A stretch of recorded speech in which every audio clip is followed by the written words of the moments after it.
For months, Bakhmut has been the scene of fierce fighting between Russian forces and Ukrainians. Moscow is advancing steadily toward the vital eastern stronghold. If Russian forces capture the city, it would give Moscow a symbolic triumph after months of fierce fighting and heavy casualties.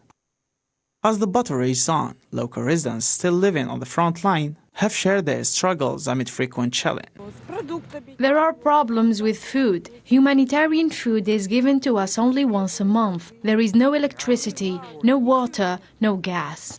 Here in South Donetsk, the Russian Federation Minister of Defense General of the Army Sergei Shoigu inspected the Forward Command Post, one of the formations of the Eastern Military District. Issues of providing troops with weapons, military equipment and ammunition, as well as issues of combat training of reserve units were discussed.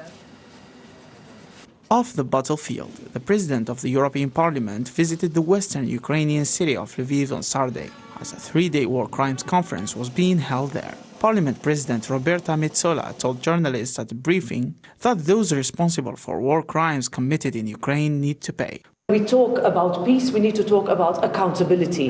Whoever is responsible for these crimes needs to pay. And that means that if we find jurisdiction for the crime of aggression, then we need to find the legal means to do it.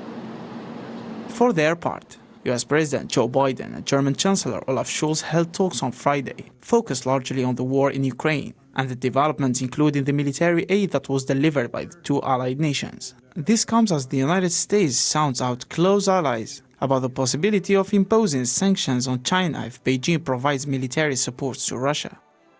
You help Ukraine meet its basic needs like food, health, heating, and you continue to give them input.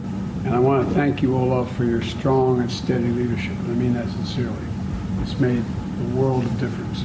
It's really important that we acted together, that we organized our lockstep, and that we made it feasible that we can give the necessary support to Ukraine during all this time. With the escalation in tensions, especially in Bakhmut, which is considered as key region, both sides that are involved in the war are running to supply their troops to stand in the battlefield and to reach triumph.